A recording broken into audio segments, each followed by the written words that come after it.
Jubilee ગ્રાઉન્ડથી ભુજની પેરીફેરી ગમે ત્યાં ફરો, તમે 15 થી 20 મિનિટમાં ટુ વ્હીલર હોય કે ફોર વ્હીલર હોય, you can come back to Jubilee Ground. On paper કંઈ દેખાડવાને બદલે બધી એમ્યુનિટીઝ બનાવી and then we started building home. એટલે લોકોને આવું મળશે નહીં, આવું છે ને અહીંયા અમારું ઘર હશે. વી વેર ધ ગેમ ચેન્જર. એમાં સેન્ટરિંગ વાળો સારો ને પ્લમ્બર સારો તો લગભગ 80% કામ થઈ ગયું. એન્જિનિયર, આર્કિટેક્ટ અને ઇન્ટિરિયર, આ ત્રણેય અલગ અલગ એન્ટિટી છે, પણ લોકો એવું એક્સપેક્ટ કરતા હોય છે કે મારો ઇન્જિનિયર જ મને બધું કરી દેશે. ફોર માય હોમ લોકોના ઘર બનાવવાના અનુભવને ડોક્યુમેન્ટ કરી કન્સ્ટ્રક્શન અને રિયલ એસ્ટેટ ઇન્ડસ્ટ્રીની સાચી સમજણ તમારા સુધી પહોંચાડવાનો પ્રયત્ન કરી રહ્યો છે.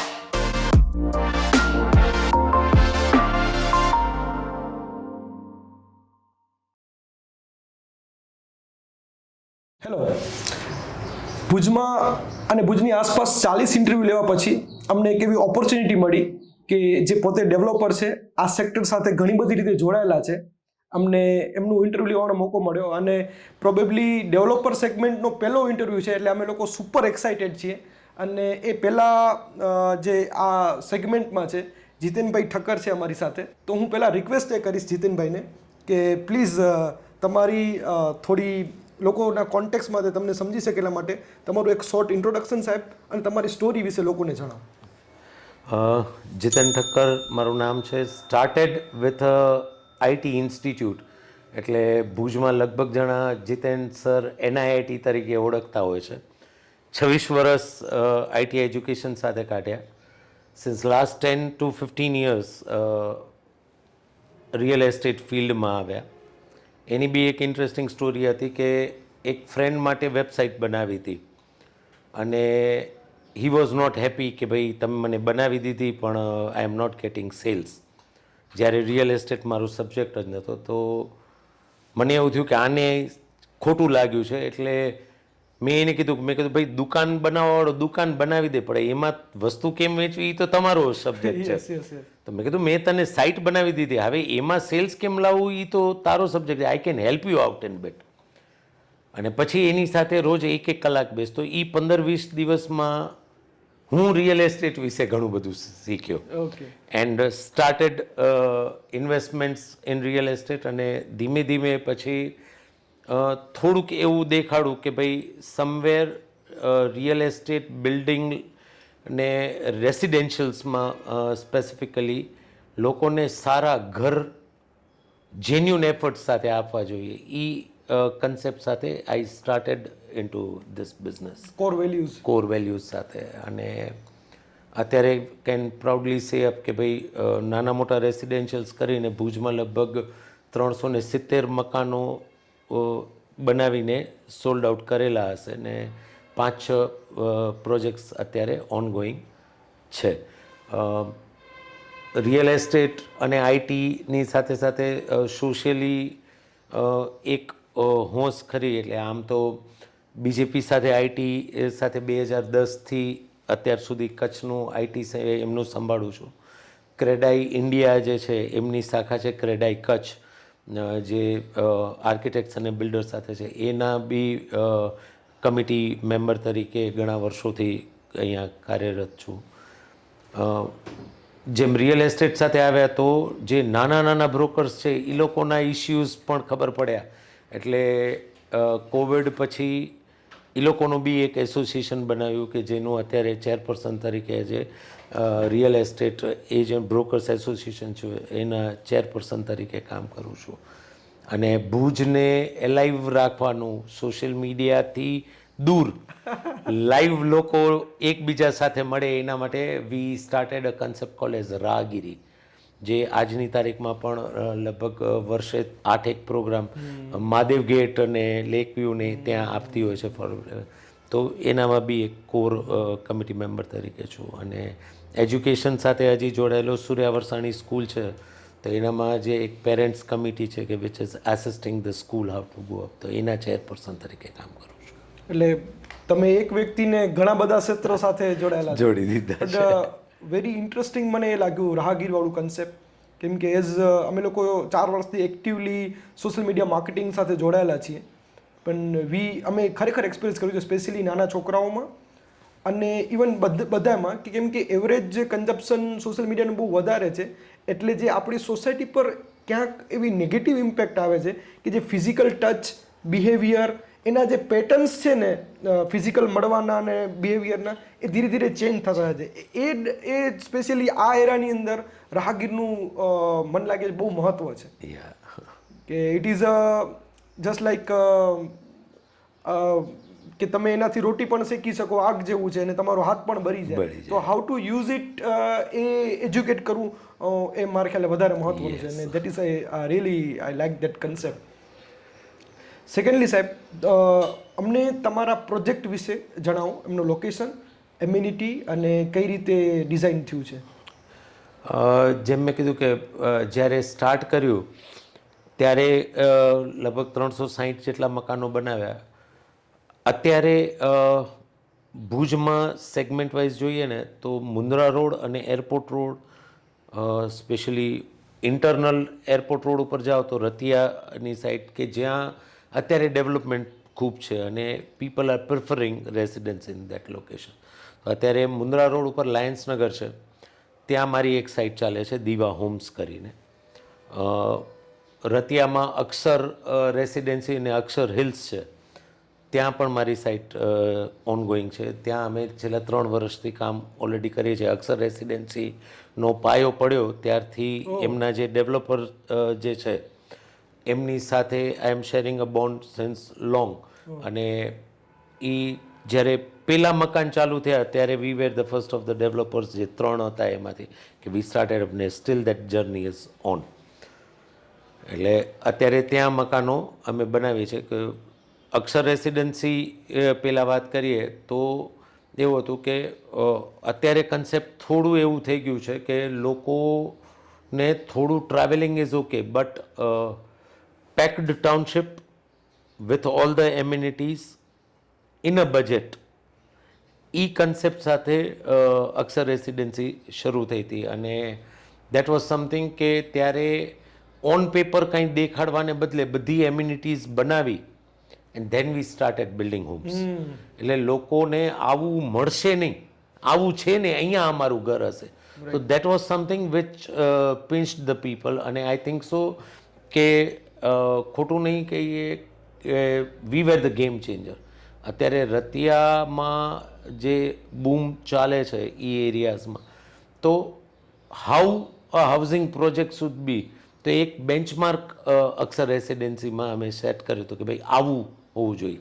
લોકો નોર્મલી પહેલાં એવું ચાલતું કે પહેલાં મકાનો બનાવતા ને એમ્યુનિટીઝ છેલ્લે બનાવતા, ને એમાં બી બધું વેચાઈ ગયું તો બિલ્ડર ડેવલપરને થોડુંક એક હોય કે હવે કરકસર કરી લઈએ. આ કન્સેપ્ટને અમે રિવાઇઝ કરી નાખ્યું કે હવે પહેલાં એમ્યુનિટીઝ બનાવો પછી મકાન બનાવો. હવે લોકો બી એ કહે છે કે બનેલું છે તો અમે જોઈને લેશું. દેસાત વેસા. તો ગેમ ચેન્જર તરીકે વી કેમ અપ. અને અત્યારે એવું છે કે we are reaping the fruits also of it. કે જે મકાનો મેં 118 વારમાં લગભગ ત્યારે 23-24 લાખમાં વેચવાના શરૂ કર્યા હતા બિફોર 3 years, આજની તારીખમાં એ 3 BHK મકાન 45 લાખમાં મારા હાથો હાથ વેચાય છે. That is the shift which we got it over there. હું સાહેબ ખાલી મારો અનુભવ શેર કરું કે તમે મને કરેક્ટ કરજો, મારા ખ્યાલે અક્ષર રેસિડેન્સી એ ભુજનું પહેલું એવું હતું કે જેમાં રોડ, પાથવે અને એમ્યુનિટી સેટ થઈ ગયું હોય અને એટલા મોટા સ્કેલમાં હોય. યસ. અને એના પછી જે સ્ટાર્ટ થયું છે એ એનાથી ઇન્સ્પાયર થઈને ઘણા બધા સ્ટાર્ટ કર્યું છે. પણ અમે જ્યારે સ્ટાર્ટ કર્યું ને ત્યારે મારા મોટા ભાઈ એ સુરત અને અમદાવાદના રિયલ એસ્ટેટ સાથે ઘણા સમયથી જોડાયેલા છે. તો અમે જ્યારે અક્ષર રેસિડેન્સી વિઝિટ કર્યું ને ત્યારે હી સેડ કે આ બહુ કોઈકે બોલ્ડ સ્ટેપ લીધો છે કે એટલા પાથવેઝ ને રોડ પહેલેથી એટલા ખર્ચો કરી નાખવો, કેમ કે it is game of managing money. True. તો એ સાચી વાત છે સાહેબ? That is true. That is true. એ મારા ખ્યાલે બેન્ચમાર્ક પ્રોજેક્ટ કે શરૂઆત કહેવાય એક નવી એરાની. ત્યારથી એવું થયું કે પીપલ અન્ડરસ્ટુડ કે how a housing society should be.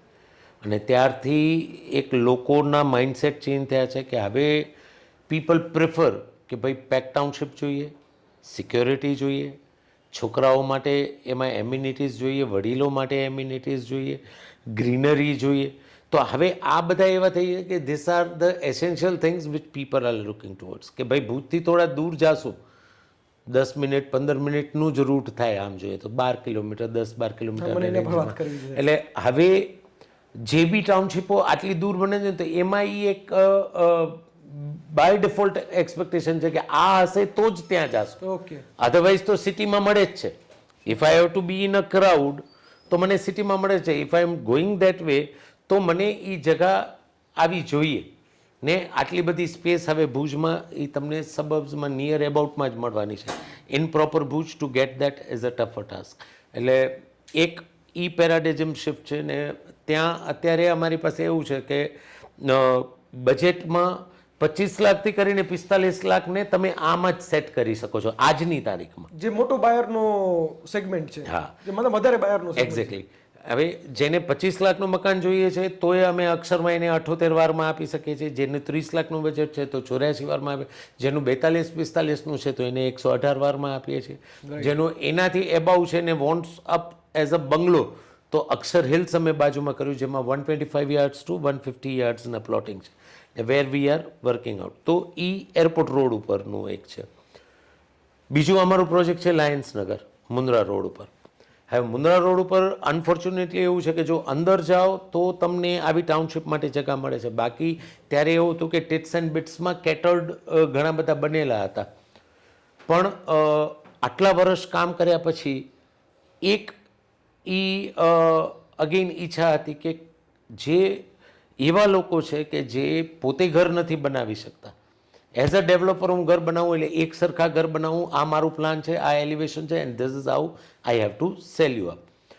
તો ક્યાંક ને ક્યાંક મને એવું લાગતું કે જે લોકોના આપણે પ્રાઇવેટ હોમ્સ બનાવીએ છીએ તો આપણે એ લોકોની ઈચ્છાઓ પૂરી કરીએ છીએ, પણ જે આ સેગમેન્ટ છે કે જેનું પોતાનું ઘરનું ઘર થાય ઇઝ અ ડ્રીમ કે લાઈફ ટાઈમ હું એક જ બનાવી શકીશ, કદાચ એવું બી હોય, પણ એ લોકોને આપણે ઠોકી મારી એમ કહીએ કે આ મારું ઘર, આ જે ચીજ આ તને મળશે.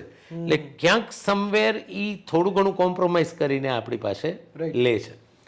પણ અમારે એ કરવું બી જરૂરી છે કારણ કે આ એવું છે કે ફાઇનાન્સીસ કે મારે પ્લોટના પૈસા ચૂકવવાના હોય એટલે દરેકના પ્લાન અલગ બનાવું તો મારી કોસ્ટિંગ્સ અલગ થઈ જાય. એટલે મેજર પ્રોજેક્ટ ફંડનું મેનેજમેન્ટ બે ટફ થઈ જાય કસ્ટમાઇઝેશનમાં. પણ ઘણા સમયથી એક એવી ઈચ્છા હતી કે આવું કંઈક કરવું છે. એટલે જે પ્લોટ્સ અમારા પરચેસ કરેલા જ હતા કે જ્યાં મને હવે પૈસા કોઈને ચૂકવવાના નથી, તો એ 20 પ્લોટ ઉપર અમે આ પેલું પાયલોટ પ્રોજેક્ટ રન કર્યું લાયન્સનગરમાં કે જ્યાં 80 વારનો પ્લોટ છે, જ્યાં બાકી બધા લોકો બી કામ કરે છે પણ એ લોકોને એવું છે કે અમે 10 મકાન બનાવી નાખ્યા, 20 બનાવીને વેચી નાખ્યા, વેચાઈ જાય છે. પણ ત્યાં અમે એ કર્યું કે તમારું ઘર તમે કયો એવું બનાવીએ. તો that was first thing which we started up with દીવા હોમ્સ એટ લાયન્સનગર મુન્દ્રા રોડ, કે જ્યાં અત્યારે બી અમે 10 મકાનો બનાવેલા છે તો 80 વારમાં તમને ક્રિએટિવિટી બહુ ઓછી મળે કારણ કે આપણે અહીંયા થોડું ઘણું વાસ્તુ બી જોતા હોય છે, થોડીક દિશા બી જોઈએ, એટલે તમને એમાં રમવાના ચાન્સીસ ઓછા હોય છે. પણ છતાં પણ અત્યારે જેટલા ઘરો બનાવેલા છે એના બધાના પ્લાન્સ અને એલિવેશન અલગ અલગ છે which are customized for them. અને personally that site is very close to me કે મને એવું લાગે છે કે એ લોકોને હું એમ કહી શકું કે તમે બિલ્ડર પાસેથી મકાન નથી લેતા, હું તમારું ઘર બનાવું છું. ને એક એ હંમેશા એક હતું કે તમે મકાન બનાવો છો પણ લેવાવાળો ઘર લે છે. આ એક ડિફરન્સ છે. તો you need to understand that thing કે પ્રોબેબલી મોટી ઇન્વેસ્ટમેન્ટ એના લાઈફની. હા, ને આજે દરેકનું પોતાનું ઘર હોવું એ એક સપનું છે. તો આજે એવું છે કે વી સ્ટાર્ટેડ વિથ ત્યારે 20-25 લાખમાં એ ચાલતા હતા ત્યારે, અત્યારે સેકન્ડ ફેઝ અમે સ્ટાર્ટ કર્યું છે જેમાં સે 35-38ની રેન્જમાં મકાનો છે. પણ એમાં અમે એ લોકોને એ ઓપ્શન આપીએ છીએ કે અમે તમને 4-5 પ્લાન આપીએ છીએ ને તમને કદાચ એ પ્લાનમાં કોમ્બિનેશન્સ કરવા હશે તો we will do it up. તમારા elevations you set it, we will set with you, will do it for you. Colour combinations, styles, designing તો બધું. તો ઇટ ઇઝ લાઈક સે કે having your own home with us. અમે તમારા માટે ખાલી બનાવવાનું કામ કરી દીધું છે. તો ઈ કન્સેપ્ટથી ઈ ટાઉનશીપ ચાલે છે. આની અંદર સાહેબ સ્પેશિયલી મને જે ગમે છે કે એક ભુજમાં એવો વર્ક છે કે એ આજુબાજુના વિલેજીસમાંથી મૂવ થાય છે તો એને ભલે 80 વારમાં જ તમે ઓછું કસ્ટમાઇઝેશન થાય છે, પણ એને એ ગમે છે કે રસોડું અલગ છે અને હોલ અલગ છે. Exactly. અને બીજો વર્ગ એવો છે કે બે હસબન્ડ વાઈફ જોબ કરીને ભુજમાં આવ્યા છે રહેવા, અને એમને કરવું છે, અને એમ થોડું મોડર્ન કે એવું ફેમિલી છે કે જેને કિચન અને હોલ સાથે જોઈએ છે, તો એ લોકો માટે સારી ઓપોર્ચ્યુનિટી છે. યસ. સેકન્ડલી સાહેબ, આ મીડિયા ચેનલ સ્ટાર્ટ કરવાનું કોર સાહેબ એ છે કે જે પોતાનું મકાન બનાવે છે અથવા ખરીદે છે તો એના માટે એ મોટી વસ્તુ છે. અને એ જ્યારે આ ખરીદી કરવાનો હોય છે પ્લોટની કે મકાનની અને બનાવવાનું હોય છે, ત્યારે વેરિયસ ફેક્ટર એવા હોય છે કે એ ઓલવેઝ પોતાના નેટવર્કમાં અને પોતાની રીતે સ્ટડી કરીને ડિસિઝન લે છે, અને એ હંમેશા લિમિટેડ છે.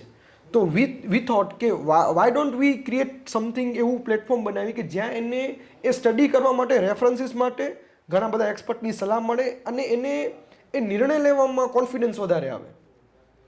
એટલે એને જે લીધા પછી જે અફસોસ થાય છે કદાચ અમે ઓછું કરી શકીએ.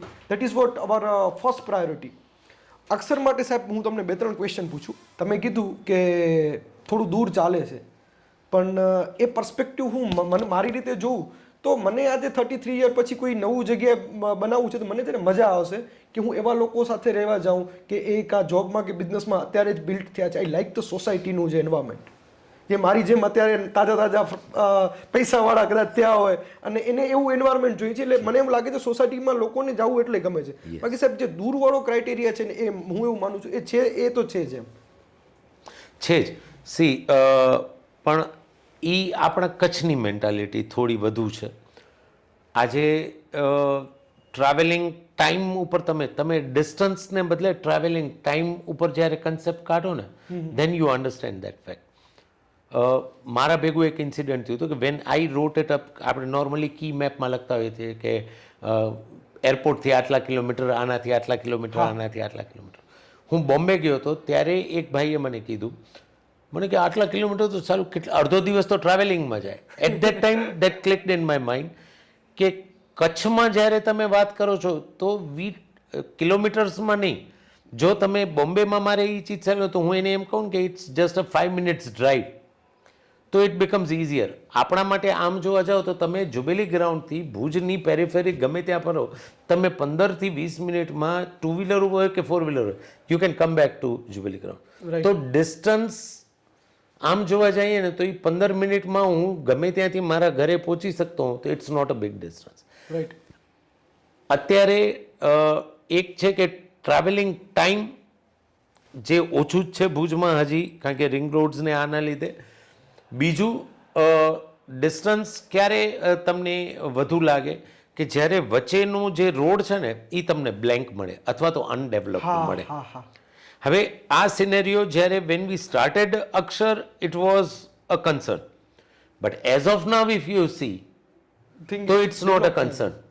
કારણ કે હવે એ ભુજ સાથેની કનેક્ટિવિટી ને અક્ષર પછી તમે 3 કિલોમીટર પછી બી યુ હેવ અ ટાઉનશીપ. તો અત્યારે એવું છે કે રતિયામાં અક્ષરની આજુબાજુનું બિલ્ટઅપ ઘણું બધું. તો અત્યારે અમે એમ કહી શકીએ કે રતિયામાં Akshar residency is a centre point, કે Dwarka greens is a centre point, કે જેની આજુબાજુ ઘણું બધું થયું. અક્ષર અને દ્વારકા બે એવી ટાઉનશીપ હતી કે જે મોટી હતી ઇન ટર્મ્સ ઓફ યા. તો હવે ન્યૂ ભુજ ઇઝ રતિયા, કે જ્યાં તમને આવી ક્લાસ townships મળે with all the amenities and everything, and things are booming. So that lifestyle has changed. અને ડિસ્ટન્સ હવે ઓછું એટલે લાગે છે કે ત્યાં અવર જવર હવે વધી એ સાહેબ સમજી શકો. ટાઈમનો જો પર્સપેક્ટિવથી વિચારીએ તો એટલું વધારે નથી. એટલે હવે લોકો એ રીતે વિચારતા થયા છે અને થોડું તમારી કનેક્ટિવિટી વધી ગઈ તો થિંગ્સ આર ઓકે ના. અને બધી સ્કૂલ બસની ફેસિલિટી છે ને દેટ ઇઝ. સાહેબ બીજો પ્રશ્ન એ છે કે તમે જે અક્ષરમાં વાત કરી કે એક મોટી રેન્જ છે, તો જે રેન્જમાં 50 લાખ અબો છે, તો મને એ સમજવું છે તમારી પાસેથી કે મારી ફોર એક્ઝામ્પલ તમે 85 લાખ સુધી સાહેબ તમે આપી શકો ત્યાં. મારું બજેટ છે 70 લાખનું. તો મારા પાસે 2 થોટ છે કે એક હું પ્લોટ લઈને પોતે બનાવું અને હું ડાયરેક્ટ ખરીદું. તો તમે આ પર્સપેક્ટિવ ઉપર શું કહો છો? આ 2 ઓપ્શનમાં એના ઉપર તમે શું કહેવા માંગો છો? બે ચીજો થાય છે. એક, when it comes in money, જો તમે કોઈ ડેવલપર પાસેથી લ્યો છો તો એક તો એવું છે કે તમે એને પેમેન્ટ્સ પાર્ટ્સમાં આપો છો. તો એવા બી લોકો હોય છે કે મને ખબર છે કે હું વરસમાં 70 લાખ કાઢી શકીશ, તો અત્યારે ભેગા 40 લાખ નહીં નીકળે. એટલે જો એવો માણસ છે કે જેની પાસે પ્લોટ લેવાના 30-40 લાખ છે ને 30-40 લાખ કન્સ્ટ્રક્શન માટે છે, તો એ પ્લોટ લઈને બનાવી શકશે. પણ જેની પાસે ઈ નથી, પણ મને 70 લાખ મને વર્ષમાં મળી શકશે, કારણ કે બેંક ઇઝ હેલ્પિંગ મી. અત્યારે પ્લોટ લેવામાં બેંક મને હેલ્પ નથી કરતી. Got it. એટલે મારી પાસે જો 30-35 લાખ હોય તો જ હું એ ઓપ્શનમાં જઈ શકીશ કે હું પ્લોટ લઈ ને મકાન બનાવું. બરાબર છે. પણ જો મારી પાસે 5-10 લાખ જ છે તો મારી પાસે ઓપ્શન એક જ રહેશે કે હું ડેવલપર પાસેથી લઉં બેંકની હેલ્પ લો અને બેંકની હેલ્પ લઉં. બીજું કે જ્યારે હું પોતાનો મકાન બનાવું છું, કે તમને એવું છે કે મેં એ પ્લોટ ખરીદી લીધો, હવે હું પોતાનો મકાન, તો it requires lot more time. તમારી પાસે સમય હોવી જોઈએ. જો તમે સમય નથી આપી શકતા, ને મેં જોયા છે, એકવાર ઘર બનાવેલા માણસને કહેજો તો એ કહેશે જિંદગીમાં બીજી વાર નહીં બનાવું, એવું કેનાર વર્ગ ઘણો મોટો છે. એનું કારણ છે કે એ તમારો વિષય નથી. એક્ઝેક્ટલી. ને તમારું એક લાઈફ ટાઈમનું ડ્રીમ છે, તો યુ વોન્ટ ઇટ બેસ્ટ. એટલે તમે પોતે એના પાછળ એટલી મહેનત કરો છો કે તમારું ટાઈમ ઘણું બધું આલ્યું જાય છે. ને બીજું એ ટ્રાયલ એન્ડ એરર વાળી વસ્તુ છે, એટલે પહેલી વાર ટ્રાયલ એન્ડ એરર સારું થશે એ જરૂરી નથી. until and unless you get the right team and right things to work with. Time અને સ્કિલ આ બે મોટા ચેલેન્જ છે. એક્ઝેક્ટલી. એક વર્કિંગ પ્રોફેશનલ માટે કે બિઝનેસ માટે એક ટાઈમ, એ અમે ઇન્ટરવ્યૂમાં પણ જોયું સાહેબ, અને તમે બહુ સરસ વાત કીધી. અને જે અમારું આ સ્ટાર્ટ કરવાનો બેઝ છે કે અમે મકાન બન્યા પછી રડતા લોકો, હેરાન થઈ ગયા લોકો ઘણા જોયા છે. ઇવન તો ઇન્ટરવ્યૂ સાહેબ પૂરા થઈ જાય ને પછી જે અંદરની જે કાઢે ને કે મને કેટલી એજન્સી હેરાન કર્યો, મને કેટલો ટાઈમ લાગ્યો, પાણી નતા છાંટ્યા, એટલે આ તકલીફો છે. તો સાહેબ આના માટે સ્પેશિયલી કે એમને જે રીતે એજ્યુકેટ થવું જોઈએ, અને બીજું જે તમે કીધું ને કે દે વોન્ટ બેસ્ટ, હવે આ બેસ્ટની વ્યાખ્યા કોણ નક્કી કરશે? That is what we are trying, કે આ મીડિયા ચેનલથી અવેરનેસ, આ બેસ્ટની વ્યાખ્યા કોણ નક્કી કરશે? સી ઘણા જૂના લોકો હોય ને એ કહેતા હોય કે લગ્ન અને મકાનમાં જેટલું કરો ને એટલું ઓછું. એટલે કોઈ પણ મકાન બનાવે છે ને તો પહેલે તમારી એ રેન્જ નક્કી હોવી જોઈએ કે મારું બજેટ આ છે. આજે જેમ તમે કીધું કે બેસ્ટ, તો એ બજેટમાં વોટ ઇઝ બેસ્ટ. હવે અત્યારે એ થોડુંક એક ડિફરન્સિએશન આવે છે કે એમાં ઇન્ટરનેટ ઉપર આના ઉપર જ્યારે લોકો ખૂબ જ સુંદર ઘરો જોઈએ ને તો એને એમ જોઈએ કે મને આવું ઘર જોઈએ છે, right, I want it like this, right, પણ મારું બજેટ 30 લાખ છે. તો હવે ઈ મેચ ક્યારે નથી થવાનું, તો ઈ ડિસેટિસ્ફેક્શન હંમેશા રહે છે. રાઈટ. બટ ક્યાંક ઇન બિટવીન એનું ઇન્સ્પિરેશન લઈને you can have those things. આમાં ઘણી વખત એવું છે કે પૈસા ખર્ચવાથી જ સારું થાય છે એવું નથી, પણ એક તમારું બજેટ સેટ હોવું જોઈએ કે મને આટલા જ બજેટમાં ઘર બનાવવું છે. ને એ બજેટથી તમે ડેવલપર પાસેથી લેશો કે તમે પોતે, જો તમે પોતે બનાવો છો તો 5-6 લાખ રૂપિયા વધુ આલ્યા જશે, તમારે જે નક્કી કરેલી હતી વસ્તુ છે ને એ થશે. ને ડેવલપર પાસેથી બી લેવો છો તો ડેવલપર તમને એ સેટ ક્રાઇટેરિયામાં કે ભાઈ હું આ ટાઇલ્સ આપી દા, પછી તમે એમાં ચેન્જ કરશો તો you have to give a extra money for that. એટલે તમારે 1.5-2 લાખ રૂપિયા બીજા એક્સ્ટ્રા ગણીને ચાલવા પડે કે ભાઈ તો મને somewhere what I am dreaming of satisfaction મળે, આઈ વિલ ગેટ ઇટ. અને best is in terms of looks, in terms of quality. હવે ઘણી વખત લોકો એ આઉટર ઓલા ઉપર જતા હોય છે, પણ inner strength is equally important, જે ઘણી વખત કસ્ટમર નથી સમજતા હોય. Right, right, right. તો વિચ ઇઝ વેરી ઇમ્પોર્ટન્ટ કે ભાઈ આજે હું મારી સ્કિનને મેકઅપ કરીશ ને એ મેકઅપ ખરાબ થઈ ગયું તો I will be able to do it again.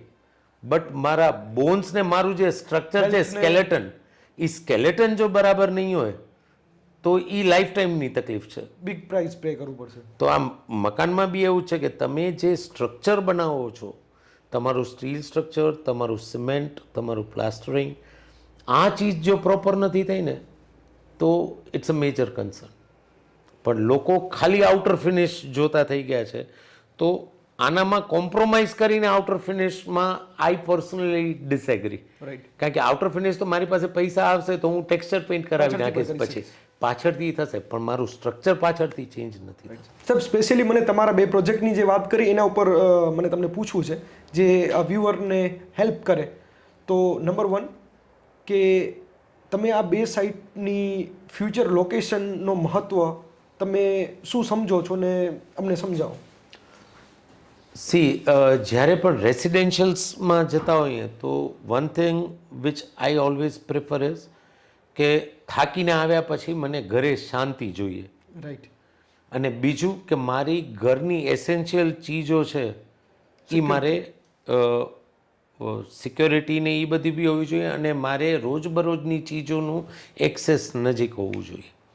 તો અત્યારે તમે અક્ષરમાં બી જુઓ તો એ રોજબરોજની ચીજોનું એક્સેસ મને નજીક છે કારણ કે એની અંદર જ જે બેઝિક દુકાનો છે બધી કરિયાણાની આ કે મને ખાંડ ખૂટી ગઈ તો મને ત્યાંથી મળી જાય છે. Right. I don't have to travel. ને મારી મંથલી ખરીદી છે તો એના માટે ડીમાર્ટ મારાથી 1.25 કિલોમીટર જ દૂર છે. રાઈટ. તો એ એક મને એક ફેવરેબલ ઓલું લાગે છે. School is a part of this. અત્યારે ત્યાં વિષ્ણુ ધર્મ સ્કૂલ એક ચાલે છે તો એ 1 થી 12 ધોરણની સ્કૂલ બી ત્યાં છે. તો એવું છે કે જે એસેન્શિયલ ચીજો છે એ એક નાનું ગામ જ વસી ગયું છે જે દિવસા દિવસ ગ્રોથ થવાનું છે. એ પ્રૂવન મોડલ છે. એ પ્રૂવન મોડેલ છે એટલે એનું ફ્યુચર સારું જ છે. No issues on that. Mundra road એટલા માટે કે જ્યુબિલી ગ્રાઉન્ડથી મારે એરપોર્ટ રોડ જવું હોય ને તો મારે થોડા ટ્વિસ્ટ એન્ડ ટર્ન્સ આવે છે 2-3 કિલોમીટર ભલે વધુ પણ એમ લાગે કે ભુજના એક છેડે પહોંચી ગયો. મુન્દ્રા રોડનું એવું છે કે જ્યુબિલી ગ્રાઉન્ડથી હું સીધો હાલ્યો જાઉં છું તો હું પહોંચી જાઉં છું. અને બીજું કે ત્યાં કનેક્ટિવિટીઝ કન્ટિન્યુઅસ છે. હા. અને જે અપર લોઅર મિડલ ક્લાસનું જે ગેપિંગ છે ને એ ત્યાં ઓછું છે. અત્યારે કેવું છે કે એરપોર્ટ રોડ ઉપર એક લેવલ પછી તમે જાઓ ને તો કાં એવું છે કે એકદમ સરસ ડેવલપ છે પછી suddenly you have a area કે જે એકદમ અનડેવલપ છે. જ્યારે મુન્દ્રા રોડ ઉપર કેવું છે કે development is thoroughly on the entire Mundra road. એટલે જે લોકોને એ જોઈએ છે કે ભાઈ આ મને આખો પટ્ટો ડેવલપ છે તો એ એક એડવાન્ટેજ છે. બીજું બંને રોડ મને એટલે ગમે છે કે તમે કોઈ બી મેટ્રો સિટી જુઓ તો એનું રેલવે સ્ટેશન ને એરપોર્ટ હંમેશા સિટીની બહારે હશે. પહેલાં એની યુનિવર્સિટી સિટીની બહારે હશે જ્યારે એ પ્લાન્ડ થઈ હશે. એના 10 વર્ષ પછી તમે જુઓ whether it is Ahmedabad, whether it is Poona, whether you take up Baroda, any metro, airport road અને university road are the most cultured and developed roads in any metro city. આ પ્રૂવન ફેક્ટ છે. તમે કોઈ સિટી એવી નહીં દેખાય કે જ્યાં એરપોર્ટની આજુબાજુ તમને આવતા 5 વર્ષમાં ખૂબ સુંદર ડેવલપમેન્ટ દેખાડવું. એ સિટીના વચ્ચેનો ભાગ થઈ જાય છે ને એ સૌથી વધારે મોસ્ટ ડેવલપ થઈ જાય. તો આ બે રોડ એટલે મારા હાર્ટના બી નજીક છે ને રેસિડેન્શિયલ પ્રોજેક્ટ્સ માટે બી આઈ ફીલ કે કમિંગ 5-10 યર્સ માટે અહીંયા જે બી લોકોએ ઇન્વેસ્ટ કર્યા છે they will be gaining lot more things from it. Right છે. એક મારું સિક્રેટ તમને કહું કે નોર્મલી એક ટ્રેડ રેકોર્ડ છે કે જીતેન ઠક્કરે બનાવેલું ઘર હશે 360 મકાનો આજ સુધી એમાં ક્યાંય ઘરની વેલ્યુ ડિટોરિએટ નથી થઈ. નોર્મલી એવું હોય કે મેં 20 લાખનું મકાન લીધું તો આજે વેચવા જાઉં છું ને 15 લાખ આવે છે. આઈ કેન ચેલેન્જ અપ કે મારા એકે મકાનમાં એવું નથી. એનું રીઝન બી છે કે I had always acted very smartly on it કે જ્યારે આ એરિયાઝ ડેવલપ થતા હોય છે ને જ્યારે ટાઉનશીપનું બેઝ પડે છે ને હું ત્યારે મકાનો બનાવી દઉં. આઈ નો ઇટ અપ કે આવતા 3 વર્ષમાં આની કોસ્ટિંગ બી વધવાની છે. અહીંયા જેમ મકાનો વધુ બનશે એટલે એક તમને એ છે આના સ્ટેપ્સ છે. તમે કોઈ બી ટાઉનશીપ નવી બને છે તો જ્યારે એ બને છે ત્યારે એક એક્સ રેટ છે. એની બધી એમ્યુનિટીઝ પૂરી થઈ ગઈ. 2-4 બિલ્ડરોએ એમાં 10-15 મકાનો બનાવ્યા અને શરૂ કર્યા એટલે તમને એક જમ્પ મળે છે. મકાનો બની ગયા, લોકો રહેવા આવી ગયા, મકાનો બની ગયા ત્યારે એક જમ્પ ને જેવા કપડાં સુકાય છે ત્યારે તમને ત્રીજો જમ્પ મળે છે. ને પછી ડેવલપ્ડ એરિયામાં આવી જાય એટલે પછી એનું જે ગ્રોઈંગ છે એ પોતે થાય છે ને લોકાલિટી. હું હંમેશા મકાનો બનાવું તો આઈ start selling it to and user. મેં પહેલે 2 ટાઉનશીપો થોરોલી જ્યારે મેહુલ પાર્ક બનાવ્યું જ્યારે કોઈ નહોતું, સંસ્કાર હોમ્સ બનાવ્યું કોઈ, તો અમે એ નક્કી કર્યું હતું કે 25 મકાન બનાવું છું તેમાંથી 20 મકાન તો હું એન્ડ યુઝરને વેચીશ. ઇન્વેસ્ટરમાં વેચીશ તો 5 જ. આજે મારી પાસે ઇન્વેસ્ટર બેલ્ટ એટલું છે કે હું ધારું તો 20 મકાન એમને એમ બનાવીને ઇન્વેસ્ટરને વેચી દો, પણ એ મકાન ખાલી છે તો એ તો એ ટાઉનશીપ ગ્રો નહીં થાય. અને અત્યારે બી એવું છે કે majority developers are approaching us as a individual. એનું કારણ એ નથી કે જીતેન ઠક્કર ના આવવાથી બીજું પર, એને એ ખબર છે કે જીતેન ઠક્કર ના આવવાથી એન્ડ યુઝર્સ આવશે જે મારા પ્લોટ માટે અને મારી ટાઉનશીપ માટે એડવાન્ટેજ છે. અને ડેવલપર્સ બિલ્ડર્સને લે જ એટલા માટે છે આવે. ને જે એવી ટાઉનશીપ્સ છે કે જેમાં ડેવલપર્સે બિલ્ડર્સને નથી આપ્યા, ભલે સારી થઈ ગઈ હશે પણ હજી એમાં વસ્તી નથી થઈ, તો તમે એ જોતા હશો કે એવી ઘણી ટાઉનશીપ છે કે those who are not working well. એટલે પછી એમની ઇમેજ એવી થઈ જાય, પીપલ ખબર નહીં એમને ત્યાં વાઇબ જ ના આવે કે હું અહીંયા ના આવે. આ વાઇબ્સ ક્રિએટ કરવામાં ડેવલપરને બિલ્ડરનો સપોર્ટ જોઈએ જ છે. અને એની અંદર એ કેટલા લોકો મકાનમાં રહે છે એ મોટો રોલ પ્લે કરે છે. જો તમે એમ જુઓ કે આ સોસાયટીની અંદર 10-20% લોકો રહેવા આવી ગયા છે, તેમને ખબર જ પડી જાય કે આ સોસાયટીનો ફ્યુચર. સાહેબ હવે એક ક્રિટિકલ ક્વેશ્ચન છે જે બે રીતે, એક જે આ ચર્ચા ક્યારે પણ નીકળી ત્યારે એક મેજર ક્રાઉડનું કહેવાનું છે અને અમે 40 ઇન્ટરવ્યૂ લીધા એના પણ કહેવાનું છે કે લોકોના મગજમાં એક ફિક્સ બેસી ગયું છે કે ડેવલપર પાસેથી મકાન લ્યો ને એટલે ડેવલપર ક્વોલિટી કોમ્પ્રોમાઇઝ કરે જ. આના ઉપર સાહેબ તમે શું કહો છો? અમુક અંશે એ લોકો બી ખોટા નથી ને અમુક અંશે ડેવલપર્સ બી ખોટા નથી. રીઝન એ છે કે અત્યારે બજેટ કન્સ્ટ્રેન્ટ્સ એટલા આવ્યા છે, બીજું માર્કેટ કોમ્પિટિશન એટલી છે કે ડેવલપરને એ રેન્જમાં મકાન આપવું પડે તો સમવેર હી નીડ્સ ટુ કોમ્પ્રોમાઇઝ. રાઈટ. બીજું અત્યારે માર્કેટનો સિનેરિયો એવું છે કે એક વખત હતો કે વેર એક મકાન બનાવવા પછી જેટલું પ્રોફિટ મળતું એટલું હવે નથી મળતું. તો as a builder I need to understand કે મારે ટર્નઓવર્સ ઉપર જવું પડશે રાધર દેન ઇન્ડિવિડ્યુઅલ ઓલા ઉપર. કે હું 5 બનાવતો એના બદલે 15 બનાવવા પડે તો મારી કોસ્ટ એટલી મિનિમાઇઝ થશે ને ભલે પ્રોફિટ માર્જિન ઓછું રાખીને હું કામ કરું. એટલે બિલ્ડર હજી એ ફેઝમાં નથી પહોંચ્યા. બીજું મેજોરિટી ચંક ખરેખર બિલ્ડરોને બી આ તમારા માધ્યમથી હું કહેવા માંગીશ કે તમે જ્યારે 80-100 વારના મકાન બનાવો છો, જ્યારે 30-35 લાખના, તો ખરેખર તમે જોવા જાઓ ને તો લાખ રૂપિયાથી વધુ તમે બચાવી નથી શકતા. એમાં તમે તમારું નામ ખરાબ કરો છો.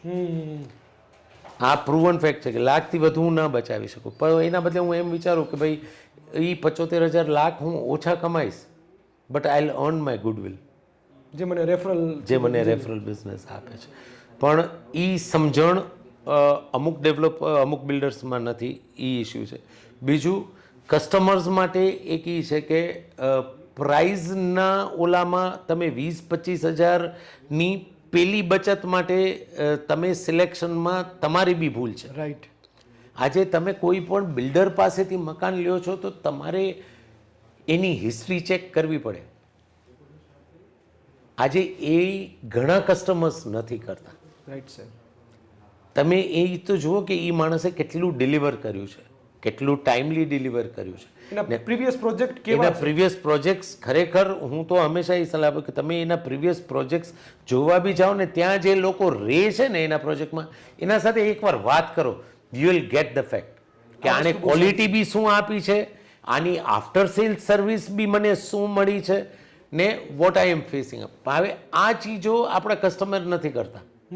આજે એક જ લોકેશનમાં તમને આજે વાણિયાવાડમાંથી તમે કપડાં લેવા નથી જતા કે જ્યાં મને 100 રૂપિયા ઓછા દીધું એમ, પણ અત્યારે આપણા અહીંયા એવી હાલત થઈ ગઈ છે કે બિલ્ડરો એવા થઈ ગયા છે કે આવો ભાઈ કરે છે. જીતેનભાઈ આટલામાં દે છે તો હું 25,000 ઓછામાં દઈશ, એટલે કસ્ટમર થાય 25,000 ઓછામાં. બધું બિલ્ટઅપ સેમ છે. એક ચીજ આપણે સમજવાની જરૂર છે કે એ 25,000 ઓછા દે છે કે મને આટલી ચીજો ફ્રી આપે છે, તમે નથી આપતા. Nothing is free in this world. એ તમારા જ ગજવાના પૈસા છે જેને હું તમને અલગ સ્વરૂપે આપું છું. આ પ્રલોભનોમાંથી કસ્ટમર જો નીકળે ને એ જો બિલ્ડર સાથે એમ વાત કરે ને કે ભાઈ મને આ ક્વોલિટી દો, આજે કસ્ટમર વાત કરે છે તો મેજોરિટી તમે બી જોશો કદાચ તો કસ્ટમર કહેશે કે મને ફર્નિચર ફ્રી આપો છો, પીઓપી ફ્રી આપો છો, લાઇટ ફ્રી આપો છો, પણ એ નથી પૂછતો કે તમારા સ્ટીલ સ્ટ્રક્ચરમાં તમે સળિયા કેટલા નાખો છો. 4 સળિયાનું કન્સ્ટ્રક્શન છે કે 6 સળિયા? એવું છે કે એવરીવેર છે. અમે ફોર એક્ઝામ્પલ ઈ કોમર્સ પર પ્રોડક્ટ કે કોઈ સર્વિસ બુક કરીએ છીએ આટલા સમયથી, તો જ્યારે માર્કેટ માં ઘણા બધા લોકો એક પ્રકારની ઓફર આપતા હોય તો સામેવાળાની માનસિકતા એવી થઈ ગઈ છે કે it should be like that way. Yes. એટલે એક વસ્તુ આ છે. બીજું સાહેબ, તમે કીધું કે ક્વોલિટી વાળું, તો મને સૌથી સારી વસ્તુ એ ગમી, કેમ કે એન્ડ યુઝર ગમે એટલી મહેનત કરી લે, એનો ક્વોલિટી ચેક કરવાની જે સ્કિલ છે એ હું એવું માનું છું કે નથી. એ ભલે ને એનું બાંધકામ વિશે શા માટે ન હોય, પણ એ કંઈ બધી ક્વોલિટી ચેક નથી કરી શકવાના. ઇન ધેટ કેસ એમના જૂના પ્રોજેક્ટમાં 5-10 વર્ષ પછી પણ મકાનમાં પ્રોબ્લેમ નથી આવતા કે કોઈમાં લીકેજના જે મેજર ઇસ્યુ છે એ નથી આવતા, તો હું એમ કહીશ કે એ ડેવલપર ખરાબ નથી. સારાની બીજી પરિભાષા છે, પણ એટલીસ્ટ એ ખરાબ નથી એમ. તો એ મને અત્યારે તમને સાંભળીને એ મને નવું જાણવા એ મળ્યું કે ખરેખર ટાઈમ સ્પેન્ડ જે છે ને એ આપણે ક્વોલિટીના પેરામીટર, આપણા પાસે કોઈ ટેસ્ટિંગ મશીન નથી કે આપણે બનેલા સ્ટ્રક્ચરના સ્ટીલ ચેક કરી શકીએ એવા કોઈ મશીન નથી આપણી પાસે. અને કયું સિમેન્ટને હવે બિલ્ડરો ક્વોલિટીની વાતથી એન્ગેજ કરે છે કે આ સિમેન્ટ, આ તે ફલાણું ઢીકડું, અને લોકોને એને ખબર નથી પણ એ આમ એન્ગેજ થાય છે. હવે મને આ વસ્તુ સાહેબ નથી સમજાતી, એટલે મેં ક્વેશ્ચન એવી રીતે ડ્રાફ્ટ કર્યું કે તમે ક્વોલિટીને કઈ રીતે સમજાવો છો. તો તમે જે જવાબ આપ્યો ને, તમે એવું કંઈ નહીં કીધું કે હું આમ કરું, તો ભાઈ જૂના પ્રોજેક્ટ જોઈ લો. તો મને એ લાગે છે કે એક સિમ્પ્લિફાઈડ વે છે. તો ક્વોલિટી સાહેબ કઈ રીતે ચેક કરે? કારણ કે આમાં કેવું છે કે તમારી પાસે નોલેજ હોય તો તમે માની લો કે એને તમે એમ કહો કે ભાઈ તમારું સ્ટ્રક્ચરનું ડ્રોઈંગ મને આપો, તો તમને ખબર પડે છે કે આના સળિયા કેટલા. પણ એ again it's a very technical thing. Right. પણ જો ખરેખર તમને એમાં ખબર પડતી હોય અથવા તો તમે જેન્યુઅનલી ચેક કરો, તો પેલું ચીજ છે કે એનું સ્ટ્રક્ચર ચેક કરાવવું પડે. રાઈટ. પછી તમે એની પાસેથી તમે પ્લમ્બિંગ ને ઇલેક્ટ્રિસિટીમાં કઈ ટાઈપના વાયર્સ વાપરો છો. આજે આપણે એમ કહી દઈએ કે આઈએસઆઈ મટીરિયલ, આઈએસઆઈ વાપરું છું, ઇટ્સ નોટ સફિશિયન્ટ. તો એ ક્યુ મટીરિયલ, ક્યુ બ્રાન્ડ, હવે એમાં કેવું છે બ્રાન્ડમાં બી યુ હેવ 4 ક્વોલિટીઝ. તો તમે એ બ્રાન્ડમાં કયા સ્પેસિફિકેશનનું વાપરો છો એ અગત્યનું. ને ઇમ્પોર્ટન્ટ થિંગ એ છે કે તમારો કોન્ટ્રાક્ટર ને એજન્સીસ કઈ છે. કારણ કે મટીરિયલ સારું હશે પણ એનું કન્સ્ટ્રક્ટ કરવા વાળો જે વ્યક્તિ સફિશિયન્ટ કે એફિશિયન્ટ નથી, તો things will not come up. એટલે આ અમુક પેરામીટર્સ છે કે જે એ લોકોએ રાઇટ ફ્રોમ બેઝ, પાયો કેટલાનો ખોદો છો, સૌથી પહેલું તો એ છે. આજે સોરી ટુ સે મારી જ કોમ્યુનિટીના લોકો છે, પણ હું એવું માનું છું કે અર્થક્વેક ઝોનમાં તમે છો તો એક લેવલ સુધીનું જો તમે પાયો નથી ખોદતા તો you are risking the lifes of the people. તમે એક લેવલનું સ્ટ્રક્ચર નથી આપતા, તમારા 2 સળિયા બચે છે. But I never like to have that risk for my customer.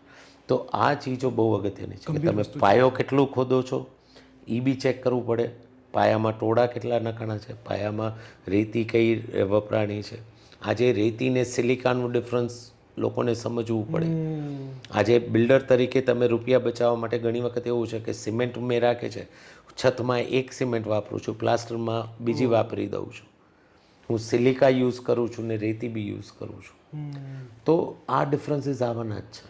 બીજું, ઘણી વખત કસ્ટમરને એવું લાગે કે ડેવલપરે કામ સારું નથી કારણ કે મારા ઘરમાં પોપડી થઈ છે કે મારા ઘરમાં એર ક્રેક છે.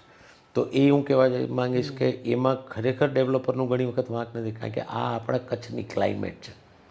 આજે હું કરોડ રૂપિયાનું મકાન બનાવીશ ને તો બી હું પાણી જે વાપરું છું, આપણા અહીંયાના પાણીનું TDS જ એટલું છે કે હું આજે પડદીનું કન્સ્ટ્રક્શન કરું છું, કોઈક એક પડદી ખારસવાળી આવી ગઈ ને તો એ એટલા એરિયામાં તમારી પોપડી કાઢશે, તમે ગમે એટલી ટ્રીટમેન્ટ કરો ને એનો કોઈ પેરામીટર નથી ચેક કરવાનો.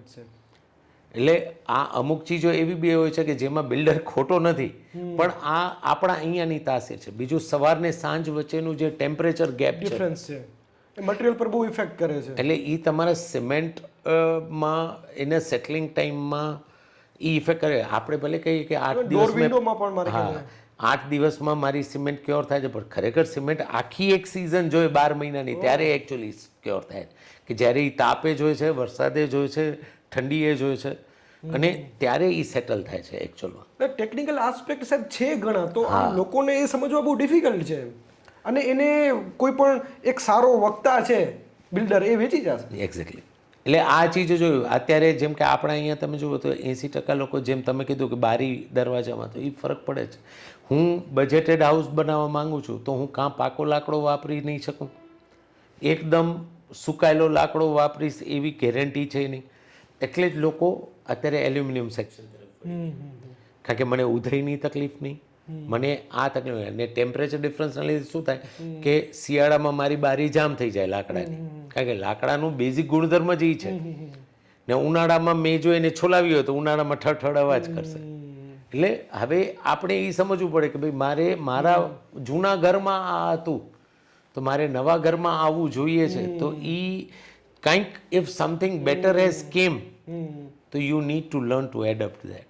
સાહેબ તમારી વાતથી હું એક વસ્તુ સમજ્યો કે એન્ડ ઓફ ધ ડે એ બિલ્ડરની માનસિકતા છે કે હું થોડા રૂપિયા બચાવું કે હું સારું આપું. એક્ઝેક્ટલી. અને મેં સાહેબ અમદાવાદમાં એફોર્ડેબલ હાઉસિંગ સ્કીમમાં કામ કરેલું છે. તો જ્યાં અમને ક્લિયર 2 મંત્ર કહેવામાં આવતા હતા કે મારવાડી હી વોઝ મારવાડી કે દેખ યોગેશ 2 काम है हमारे, एक है सुबह से शाम तक कितना बचता है वो देखना और कितना बिकता है वो देख. ये धंधे के 2 ही नियम है. આવું મને કહેવામાં આવ્યું હતું. પણ દેટ ઇઝ સમથિંગ કે જે આઈ રિયલાઇઝ કે જ્યારે તમે સ્ટ્રક્ચર સાથે કોઈ પ્રોબ્લેમ કરો છો ત્યારે દેર યુ આર રિસ્કિંગ લાઈફ. અને એક ડેવલપરને હંમેશા સમાજ બહુ સારી નજરે જોવે છે કે તમે જે લોકોના ભાવના સાથે જોડાયેલી છે ને એ વસ્તુ તમે એને આપો છો, તમે ઘર આપો છો. તમે ઘર આપો છો. હવે જ્યારે કોઈ બી બિલ્ડર એ માનીને ચાલશે ને કે હું આને ઘર આપું છું તો હી હિમસેલ્ફ. ને બીજું બચત યોગેશભાઈ થઈ જ શકે છે બિલ્ડર પાસેથી. તમે પ્લાનિંગ ક્યાંક બચત કરો, તમારી પરચેઝિંગનું ટાઈમિંગ અને પરચેઝિંગની quantity always helps you up in saving money. હું ઇન્ડિવિજ્યુઅલ તરીકે મકાન બનાવીશ ને હું બિલ્ડર તરીકે એ જ મારી સ્કિલ છે. રાઈટ. તો મને ખબર છે કે આ વર્ષના મને 12 મહિના લાગે જ છે મકાન બનાવતા. મને ખબર છે કે વર્ષના આ ટેન્યોરમાં સિમેન્ટના ભાવ ઘટશે જ થોડાક, લોખંડના ભાવ આ ટેન્યોરમાં વધશે જ થોડાક. આ એક પેરામીટર તમારી પાસે હોય છે. તો તમારા પર એ મારી એઝ અ બિલ્ડર મારી સ્કિલ છે. ને બીજું finding out a premium thing in a cost which I want. આજે અમુક ચીજો એવી છે, ઇટ્સ લાઈક ફેશન ઇન્ડસ્ટ્રી. તો જ્યારે તમે મકાનને કપડાં પહેરાવો છો જે આપણે કહીએ છીએ તો ત્યારે એવું છે કે ત્યારે એ તમારી સ્કિલ ને તમારા કોન્ટેક્ટ્સ ઉપર બી ઘણું બધું છે કે how good you are able to have that lot. આજે ઘણી વખત એવું છે કે આ ટીપ હોય છે, આનું બેઝ હવે હું ચેન્જ કરવાનો છું, કંપનીમાં આ મટીરિયલ બંધ થવાનું છે, આની પેટર્ન થોડી ચેન્જ થવાની છે which is very similar to this. તો મને આ પેટર્નનું છેલ્લું સ્ટોક છે ને I get it in cheap, quality is same. Just like a cloth કે જૂનું જે છે એને 50% ઓફમાં આપે છે. તો ત્યારે એ મારી બચત છે. હું લોટમાં લઉં છું તો એ મારી બચત છે.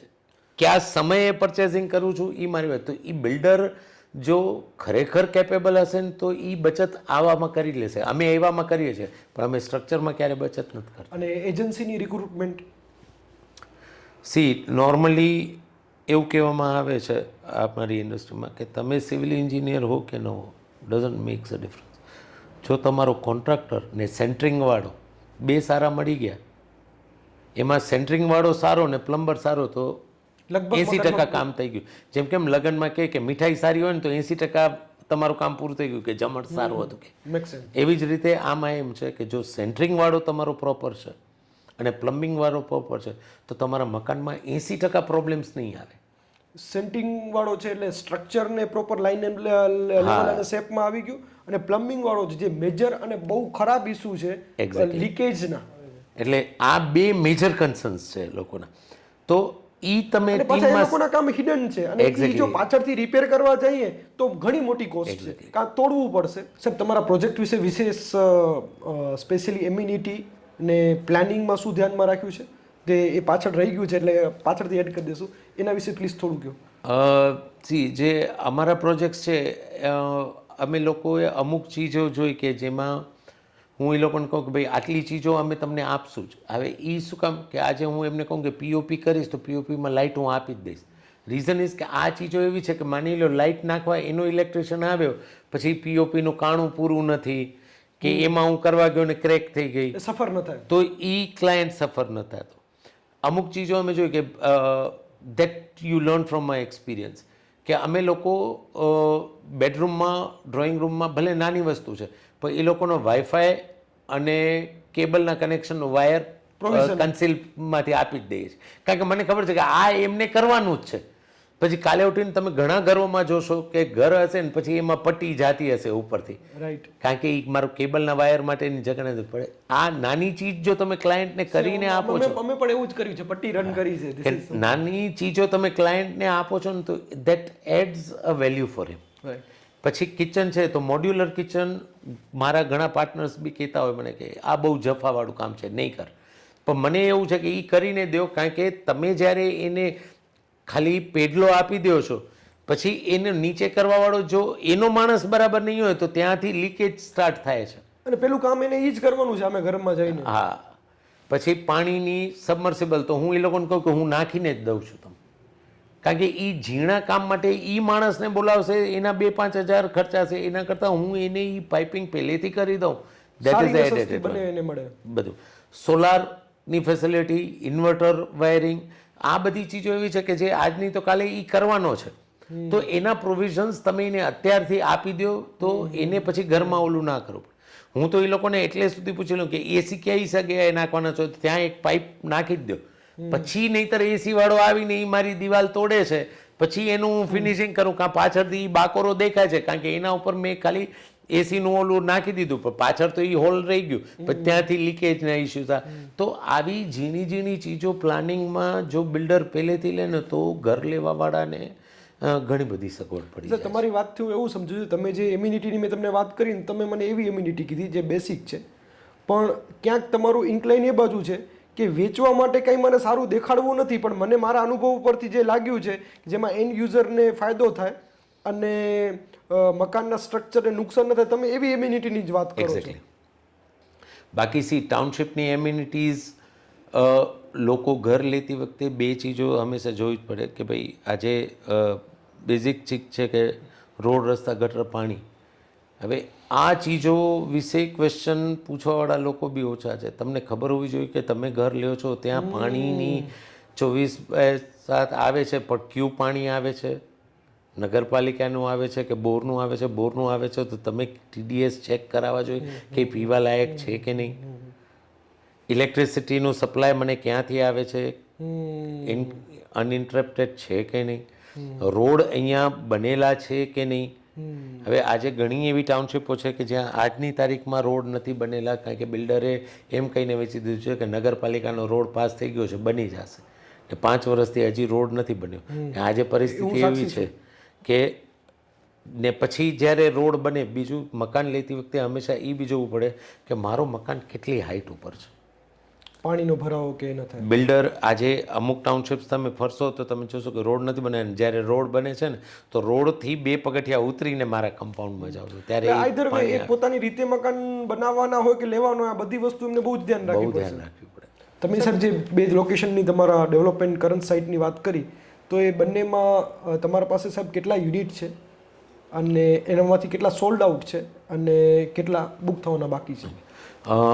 લાયન્સ નગરમાં અત્યારે અમે ફેઝ 1 આખું કમ્પ્લીટ કરી દીધું છે. ફેઝ 2માં અમે 15 યુનિટ્સ બનાવ્યા છે, જે પ્લાનિંગમાં છે કે 15 યુનિટ બનાવશું. એમાંથી અત્યારે 9 ઓલરેડી સોલ્ડ આઉટ છે, બાકીના 6 બાકી છે. અક્ષરમાં એવું છે કે we have a strong land belt with us. એમાં અમે 2 ફેઝ ઓલરેડી પૂરા કરી ચૂક્યા છીએ 50 બંગલોઝના. અત્યારે અમારી પાસે હવે એવું છે કે અક્ષરમાં we have new plots with us, પણ હવે અક્ષરમાં બી અમે આ ટ્રાય ઉપર છીએ કે થોડોક કસ્ટમાઇઝેશન આપવાની એક કોશિશ ત્યાં બી કરીએ છીએ. ત્યાં અમારી પાસે અત્યારે લગભગ 14 મકાનોનું પ્લાનિંગ છે કે જે અત્યારે સેલિંગમાં બાકી છે. અને એનું પોઝિશન સાહેબ ક્યારે મળે બંનેમાં? આનામાં જે છે લાયન્સ નગરમાં એમાં એવું છે કે it's a span of 8 months. એમાં 3 મકાનો એવા છે કે જે કદાચ 2 મહિનામાં બનશે, બાકીના 8 monthsનું સ્પેન લાગશે. અક્ષરમાં એવું છે કે જેટલા બનાવતા જઈએ છીએ ને એ બુકિંગ પહેલાં જ થઈ જાય છે, એટલે અત્યારે અક્ષરમાં you have to count it out 12 months duration, કારણ કે ત્યાં અમારી ગુડવિલ બી એટલી છે કે ભાઈ અમે પ્રોજેક્ટ ચાલુ કર્યું છે તો પાયા ખોદાઈને કદાચ પ્લિન્થ બને ને ત્યાં સુધી એનું બુકિંગ થઈ જ ગયું હોય છે. રાઈટ, એટલે તમે ટાઈમ પર પોઝિશન હું હંમેશા એ માનું છું કે મેક્સિમમ અ યર, પણ અમે લોકોને વર્ષ કહીએ કે તમે બુક કરો છો, સાવ હું પાયા ખોદું છું એ પહેલાં બુક કરો છો તો વર્ષમાં હું પોઝિશન આપીશ. પણ હું લગભગ સુધી એવું છે કે 9-10 મહિનામાં પોઝિશન આપતો હોઉં છું. પણ વર્ષ એ લોકોને એટલે કહીએ કે ભાઈ તે અમે આ જોયું છે કે આ એક ચેલેન્જ છે. હા, કારણ કે ઘણી વખત કેવું હોય છે કે ક્યારેક કોઈક એજન્સીઝનું ઇસ્યુ થાય, ક્યારેક એવું થાય કે પાયા ખોદ્યા અને માની લો વરસાદ આવી ગયો તો મારે 15 દિવસ કામ બંધ રાખવું પડે. જેવું કોઈ એટલે અમે ટેન્યોર એવું આપીએ કે જેનાથી પહેલાં પોઝિશન આપીએ પછી નહીં. That has been a trade record for me. સાહેબ, હું તમને એકાદો નાનો કિસ્સો કહું ને પછી મને જે મેજર બે મારા ઇન્ટરેસ્ટિંગ ક્વેશ્ચન છે જેના હું બધાના વ્યૂ કલેક્ટ કરું જે પૂછવા છે કે ઘણીવાર જે મારા કઝિન બ્રધર છે હી ઇઝ ઇન્વેસ્ટર, એ ક્યારે ડેવલપર એને બનવું નથી ને બન્યો નથી એમ, પણ એમને કોઈકને આપ્યા કે 8-10 પ્લોટ અને ડેવલપર જે છે એણે વેચી પણ નાખ્યા અને સમહાઉ એ પૈસાના પ્રોબ્લેમમાં આવી ગયા કે એ ડેવલપર ત્યાંથી જતા રહ્યા એમ, હવે એ છે જ નહીં એમ. તો હવે બે પાર્ટી સફર થાય છે, જેનો પ્લોટ છે એ અને જેને ઓલરેડી ડેવલપરને પૈસા આપી દીધા છે એને. તો સાહેબ, આવા કિસ્સા મેં 1-2 જોયા છે, તો તમે આના વિશે શું કહો છો? મેન તો એ જોવું પડશે ને લેવા પહેલાં કે the things are clear or not. See આવું ઘણું હોય અને એટલે જ આઈ થિંક શું કે મેટ્રો સિટીઝમાં રેરાનો કન્સેપ્ટ ઇન્ટ્રોડ્યુસ ગવર્મેન્ટે કદાચ એટલે જ કર્યું છે કે તમે ટાઈમલી બિલ્ડર ડિલિવરી આપે, પોઝિશન આપે. બીજું કે ઘણી વખત એવું બી થાય છે કે એક પ્રોજેક્ટના ફંડ્સ આવી ગયા એટલે એ ફંડ્સ બીજા પ્રોજેક્ટમાં ડાયવર્ટ થઈ ગયું અને આ પ્રોજેક્ટ પછી ઘણી વખત સફર કરે. એટલે રેરાનું જે સ્ટ્રક્ચર ગવર્મેન્ટે આપ્યું છે એટલે જ આપ્યું છે કે ભાઈ તમારા અમુક ફંડ્સ છે તો એ આ જ પ્રોજેક્ટમાં વપરાવા જોઈએ, આટલા ટાઈમમાં તમારે ડિલિવરી આપવાની જ છે. મારા હિસાબે આવો જે કાયદો છે એ બિલ્ડર માટે અને કસ્ટમર માટે બંને માટે સારો છે. કારણ કે બિલ્ડરને બી એ એશ્યોરન્સ મળે છે કે મને સ્ટેપ બાય સ્ટેપ આટલું હું કરીશ એટલે મને કસ્ટમર પેમેન્ટ રિલીઝ કરશે જ. કારણ કે એમાં કસ્ટમર બી બાઉન્ડ છે કે એને સ્ટેપ બાય સ્ટેપ મારે પેમેન્ટ રિલીઝ કરવાનું છે. Right sir. એટલે આ કાયદો દિવસે આઈ think so it will get strengthen up ને આવા જે ફેલ્યોર્સ છે એ ધીમે ધીમે ઘટી જશે. જે લોકો પોતાની રીતે મકાન બનાવે છે ને, હું સાહેબ તમને એ પૂછવા માંગુ છું કે ઇફ હું મારી રીતે મકાન બનાવતો ને હું તમને એ પૂછું કે સાહેબ મારે ઇન્ટિરિયર ડિઝાઇનર હાયર કરવું છે તો એની પ્રોસેસ શું છે હાયર કરવાની? સી નોર્મલી લોકો કેવું કરતા હોય છે કે અત્યારે ભુજ જેવા સિટીમાં એ સમજવું કે એન્જિનિયર, આર્કિટેક્ટ અને ઇન્ટિરિયર એનો ફરક શું છે? આ ત્રણેય અલગ અલગ એન્ટિટી છે, પણ લોકો એવું એક્સપેક્ટ કરતા હોય છે કે મારો એન્જિનિયર જ મને બધું કરી દેશે. રાઈટ. જો તમે ઘર બનાવો છો, જો આર્કિટેક્ટ ઇન્ટિરિયર સૌથી છેલ્લું આવે છે તમારા ઘરના પોષણ. પેલું કામ આવે છે કે તમે એન્જિનિયર રાખ્યો, સ્ટ્રક્ચર એન્જિનિયર રાખ્યો, એણે તમને બનાવી દો, સાથે તમે એક આર્કિટેક્ટ રાખો. જો એને શરૂઆતમાં સ્ટ્રક્ચર વખતેથી નથી રાખતા ને તો પછી ઇશ્યુઝ એવા આવે છે કે આર્કિટેક્ટ એવું છે કે જે ખૂણામાંથી કાંઈક ક્રિએટિવિટી ખોજશે ને એન્જિનિયર સ્ટ્રક્ચર ઉપર વધુ ધ્યાન આપે છે. ઘણી વખત એવું થાય કે મેં જોયા છે કે આર્કિટેક્ટ પછી અહીંયા કોલમ નહોતું જોઈતું, અહીંયા બીમ નહોતું જોયું, ઓ સ્ટ્રક્ચર માટે પોઝેસિવ હોય કે આ તો આમ જ જોઈએ. તો જો તમે એ લોકોને શરૂઆતથી ભેગા કરો ને તો તમારું કામ થોડું ઇઝી બની જાય છે. કારણ કે નહીંતર મેજોરિટી ડિલેઝ બી આના લીધે હોય છે કે આર્કિટેક્ટને એન્જિનિયરના વ્યૂ પોઈન્ટ્સ મેચ નથી થતા. તો સાહેબ ઇન્ટિરિયરની વાત પાછળ રાખી, આનામાં મને હજી પૂછવું છે, મેં જે પ્રોજેક્ટમાં હું વિટનેસ રહ્યો છું કે એક્ટિવ પાર્ટિસિપેટ કર્યું છું, તો સાહેબ હું એવું સમજું છું કે પહેલી પ્રાયોરિટી છે ને એ આર્કિટેક્ટની છે અને જો આ ત્રણ ડિફરન્સ લોકો સમજતા હોય તો હું જો સાહેબ મકાન બનાવું તો હું છે ને 4 જગ્યાએ કોસ્ટ કટિંગ કરીશ 20%, પણ મને એવું છે કે જે માર્કેટમાં સમજી લો હું કરોડનો મકાન બનાવું છું ને ત્યાં પેટર્ન એવી છે કે લોકો 5-10 લાખ રૂપિયા આર્કિટેક્ટમાં ઇન્વેસ્ટ કરે છે, એની જગ્યાએ હું સાહેબ એવું પ્રિફર કરીશ કે ભલે 20 લાખ રૂપિયા લે, કેમ કે ઓવરઓલ પ્લાનિંગ છે ને એ મેજર રોલ પ્લે કરે. અને સ્ટ્રક્ચર એન્જિનિયરનું કામ છે કે આર્કિટેક્ટે જે મધર ડ્રોઈંગ આપ્યું છે એને એ ક્વોલિટી ને સ્ટ્રેન્થ ચેક કરી અને એને એક્ઝિક્યુટ કરી દે. એક્ઝિક્યુટ કરી દે. જો એવી વિચિત્ર કોઈ ડિઝાઇન છે કે જે કરંટ કન્સ્ટ્રક્શન ટેકનોલોજીથી નથી થતી તો એનું એ સોલ્યુશન લઈ આવે. અધરવાઇઝ એને એવું સજેસ્ટ કરે કે જો ડિઝાઇનમાં કોઈ ચેન્જ થાય ને તો હું આ સ્ટ્રક્ચરને સ્ટ્રેન્થ મળી જશે, અધરવાઇઝ આ પ્રોબ્લેમ આવશે. એટલે પહેલી priority must be Architect. In the project, yes. કે આર્કિટેક્ટ હોવું જોઈએ. સેકન્ડલી સ્ટ્રક્ચર એન્જિનિયર, અને થર્ડ આઉટ છે કે જે પણ આપણા ભુજમાં બહુ ઓછું છે ને મેં સુરતમાં ઇવન અમદાવાદમાં ઓછું છે કે મેં 3 વર્ષ આ 2 સિટીમાં પ્રોજેક્ટ કર્યા છે. ઓકે. એ લોકોની આ સિસ્ટમ સુરતની મને બહુ જ ગમે છે. દે હાયર પીએમસી. ભલે ને નાનું મકાન શા માટે ન હોય, 3 લેવલના લોકો હોય. એક પીએમસીનો સુપરવાઇઝર કે ચોકીદાર લેવલનો વ્યક્તિ હોય જે કન્સિસ્ટન્ટ મકાન ઉપર હોય, તમારું મટીરિયલ આવે છે, તમારી એજન્સી આવે છે, એના પર 24 કલાક ફોકસ.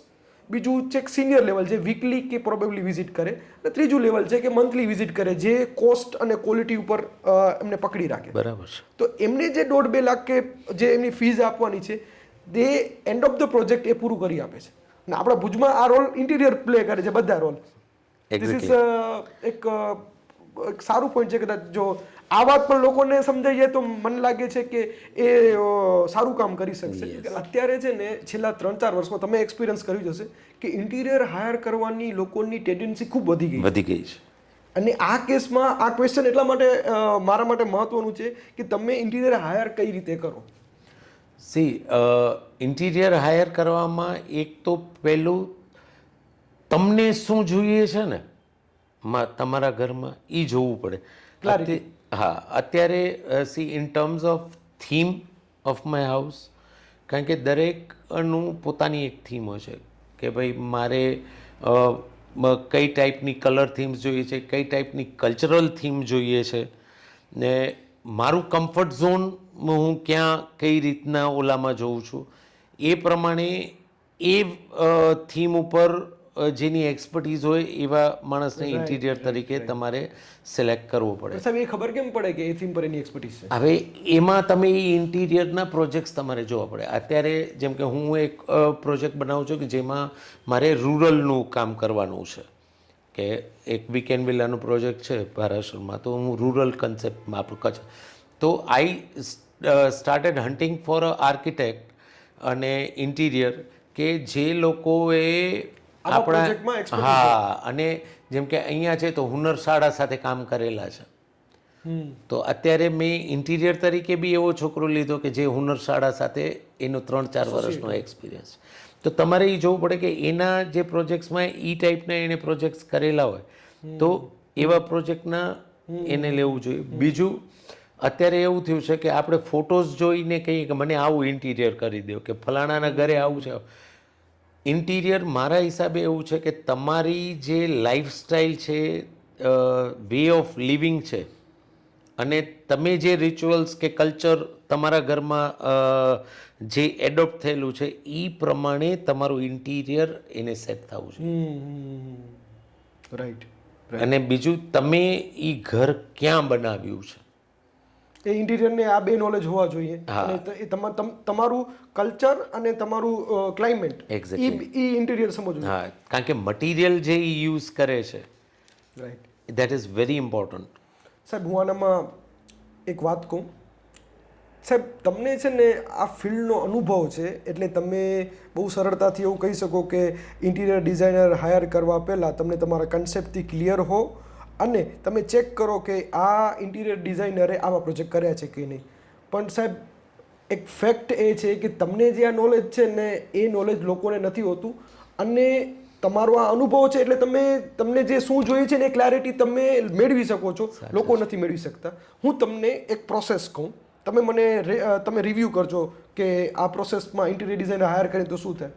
સૌથી પહેલાં સાહેબ, જો હું એન્ડ યુઝર છું ને મને આ કન્સ્ટ્રક્શન ફિલ્ડનું ને ખ્યાલ નથી, તો અત્યારે ટ્રેન્ડ એવો છે કે ભાઈ 2-5 સંબંધીઓ સારા કરાય, સેટિસ્ફાઈડ છે, ઇન્ટિરિયર ડિઝાઇનર હાયર કરી લો.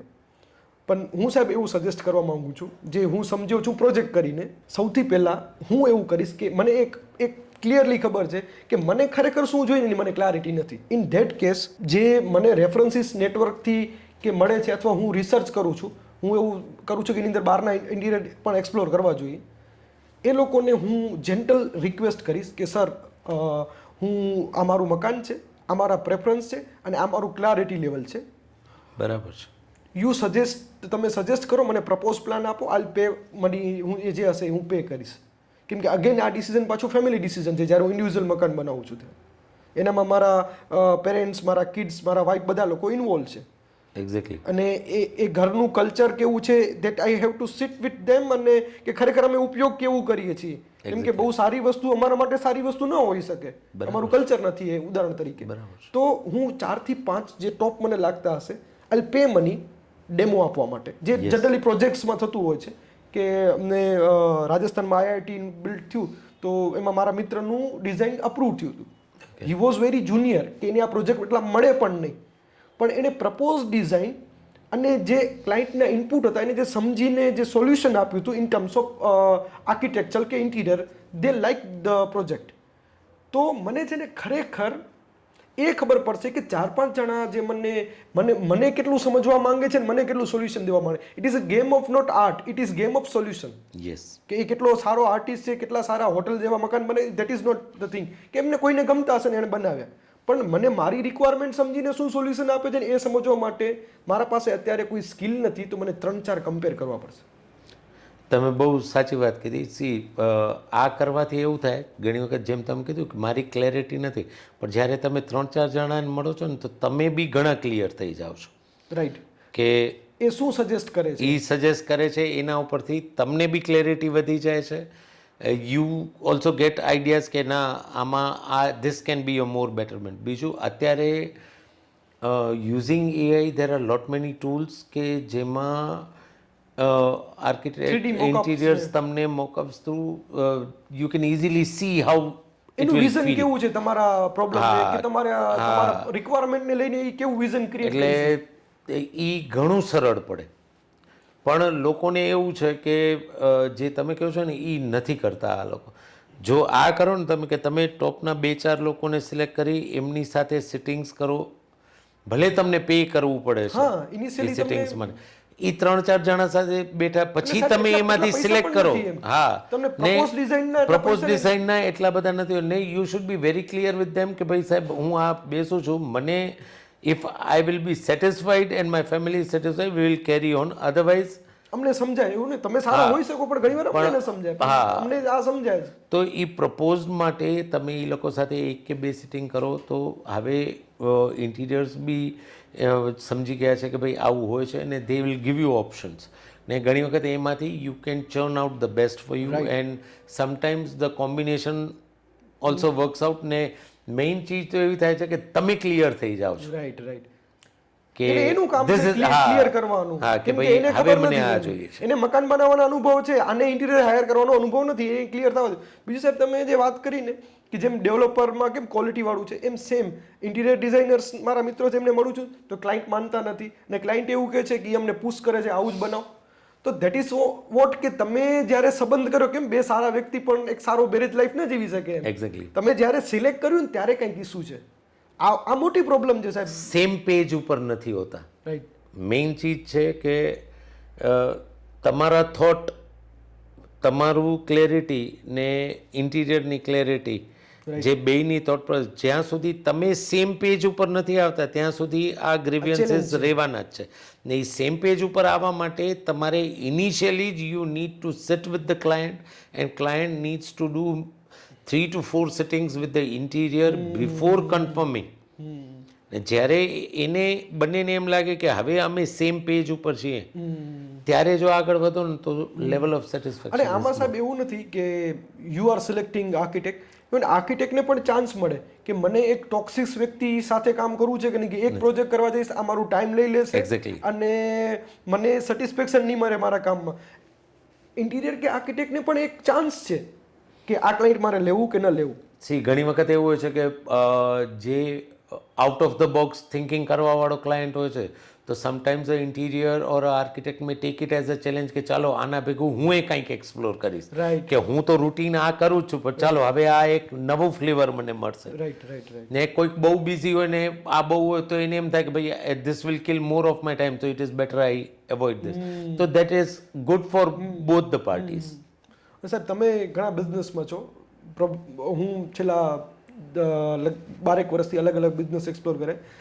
એક બિઝનેસમાં લોકો મળે ને ત્યારે એમને ખ્યાલ આવી જાય કે એક લોકો એવા છે કે તમે ગમે એટલું કામ કરો સેટિસ્ફાઈડ થઈ જ નહીં જ થાય ને થઈ જ જશે. તો એને ખ્યાલ આવી જશે ને કે આ ક્લાયન્ટને જે જોઈએ છે એનામાં હું વેલ્યુ એડ કરી શકીશ કે નહીં એમ. અને ઇન્ટિરિયર્સનું પણ સાહેબ જે કલ્ચર છે અને ક્લાયન્ટ જે રીતે કામ લે છે ને આ લોકો કામ કરે છે, that is a very dramatical thing. કે એમાં પણ જો લોકોને થોડીક લાઇટ મળે તો એ મને એવું છે કે એ કરી શકે. બીજું સાહેબ શું છે, મેં આ તમને જેમ કીધું ને તમે મારું જે વ્યૂ હતો એનું અસેસમેન્ટ કર્યું, મને એવું જાણવા મળે છે કે યાર આવું કરીને તો થાકી જઈએ. ઇટ ઇઝ અ ફેક્ટ કે થાકી જાય સાહેબ, પણ આ બહુ મોટો ડિસિઝન છે. એક્ઝેક્ટલી. પછી તમે મટીરિયલ સિલેક્શન કરવામાં એના પર વિશ્વાસ કરો ને કે તમે પહેલેથી ચેક કરી લીધું છે, પછી તમે ઓછો ટાઈમ ઇન્વેસ્ટ કરો ને. લોકો અને રીતસરનું થકાવી દે એવું પ્રોસેસ છે, કેમ કે તમને વધારે કન્ફ્યુઝ કરશે. પણ અને તમે જ્યારે કન્ફ્યુઝ થાવ છો ત્યારે એજ્યુકેશન સ્ટાર્ટ થાય છે ને, you will explore the things. પણ આ વસ્તુમાં જ્યાં ટાઈમ દેવાનું છે ને ત્યાં ટાઈમ નથી દેતા. અને પાણી છાંટ્યું કે નહીં, રોજ 2 કલાક. કેમ કે અમે સાહેબ જે પહેલા કપલનું ઇન્ટરવ્યૂ લીધું ને, બોથ વેર એન્જિનિયર, અને એમણે મકાન લીધું અને એમને કન્સ્ટ્રક્શનનો પણ અનુભવ હતો ને એમણે પ્રોજેક્ટ પણ સારા કર્યા હતા. એ કચ્છની એજન્સી સાથે અને કચ્છ કલ્ચર સાથે સેટ ન થયા. કે મેં પણ આ એક્સપિરિયન્સ કર્યું છે કે અહીંયા આપણે કેમ બહુ ઘરે જો એવી રીતે એજન્સી સાથે કામ લેવાનું, ને બારે લોકો શું છે કે એવી રીતે કામ લીધું હોય છે કે એજન્સી વધારે સારી રીતે કામ કરે. તો અને એ લોકોએ જે પીડા વ્યક્ત કરી કે ડેલી 2 કલાક સવારના સાઈટના અને સાંજના 2 કલાક ઇન્ટરનેટ ઉપર. તો ધીસ ઇઝ સમથિંગ કે અમને પહેલાં જ ઇન્ટરવ્યૂથી એવું લાગ્યું કે અમે જે દિશામાં જઈએ છીએ એમાં ખરેખર લાઇટ થ્રો કરવાની જરૂર છે અને એ બહુ હેસલમાંથી નીકળે છે. એટલે જ મેં કીધું કે selecting a right agency is very essential. બીજું કે એક ખબર હોવી જોઈએ કે જેમ કે પાણી છાંટવું, તો આ એક બહુ એસેન્શિયલ વસ્તુ છે કે એ નથી કરતા જો બિલ્ડર, તો હું સેવ તો 3 થી 5 હજાર રૂપિયા મહિનાના કરીશ. એક માણસ મારે રાખવો જ જોઈએ જે સવાર સાંજ પાણી છાંટે. ને જ્યારે ઉનાળો હોય ભયંકર તો 3 વાર પાણી છાંટે. શિયાળામાં કદાચ મેં 1 વાર છાંટી લીધું ને મને દિવાલ ભીની લાગે છે ને તો બી મારું ક્યોરિંગ થઈ જશે.